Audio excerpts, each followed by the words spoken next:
se bat au quotidien. On se bat pour que le pays qui a tant souffert se relève, mais se relève avec ses enfants. Votre actualité, c'est le lancement des grands travaux dans les villes de Ménignan, Sokoro, Tianko et Goulia dès le mois de mars prochain. De quoi il s'agit concrètement?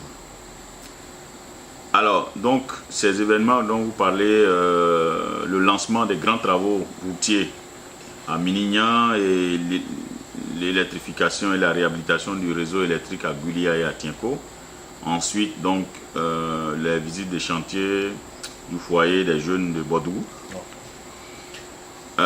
Ces manifestations font suite d'ailleurs à des manifestations que nous avions organisées à Kaniasso, qui consistaient donc à des reprofilages lourds et traitement des points critiques des voies partant de Koro-Oulé, qui est l'entrée, la ville d'entrée du Folon en venant d'Odjene, jusqu'à Sanafredougou. C'est long d'environ 100 km que nous sommes en train de reprofiler. Aujourd'hui, ce tronçon il sera achevé dans environ une semaine, complètement achevé et livré à la population. C'est une route, il faut le rappeler, c'est une route qui traverse donc, le canton Tron, parce que le Folon a 5 cantons. Le Folon a 5 grands cantons. C'est le Tron, c'est l'ancien Folon, et le canton qui a donné son nom à la région, le Folon.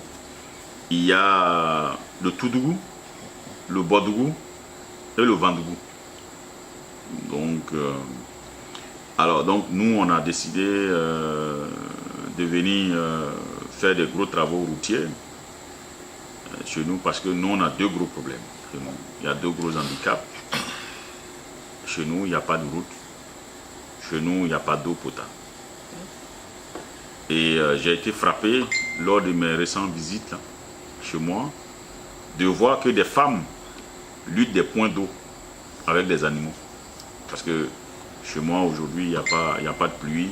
On est complètement en saison sèche. Et il n'y a pas d'eau. L'eau, c'est fait rare. Il y a certains recoins aujourd'hui, j'avoue que j'ai de la peine, quoi. Donc moi, je me dis, à quoi ça sert d'être heureux à Abidjan et voir ses parents souffrir autant, avec ces corollaires de maladies hybrides. Donc nous disons, donc on a décidé de réhabiliter 80 pompes villageoises, en tout cas les zones les plus reculées. Donc ces travaux-là sont en cours. Aujourd'hui, on a pu réhabiliter plus de la moitié des pompes. Aujourd'hui, grâce à l'appui donc des artisans locaux et l'implication de toute la population. Aujourd'hui, on est en train d'atténuer un peu cette souffrance. C'est un don de Jamiroquai, mais c'est un contrat que vous avez signé avec l'État de Côte d'Ivoire. C'est quoi le marché? Non, il n'y a pas de marché. Le seul contrat, c'est le don de soi. Je dis, on ne peut pas être heureux seul, il faut partager. Et pour nous, il y a des moments où il faut attendre l'État. Il y a des moments aussi, on se dit, pourquoi pas? Allons-y, donnons ce qu'on a. Parce que je dis aux gens parfois, il y en a qui sont étonnés de l'altruisme que nous faisons. Je dis, ce n'est pas de l'altruisme donné à ses parents. Pour nous, on a été éduqués comme ça. C'est normal. Ça rentre dans le cadre normal de notre éducation. Et venir voir ses parents souffrir de cette manière-là, et qu'on dispose d'engins pour pouvoir résorber ce problème, on se dit, allons-y, on le fait, quoi que ça nous coûte. On sait combien ça coûte de faire des travaux routiers, parce qu'il faut mobiliser d'énormes engins, il faut mobiliser du personnel, il faut mobiliser du carburant. Donc ça a un coût? Ça a un coût énorme. Des milliards, on parle de 4 milliards que vous avez investi. Oui, environ.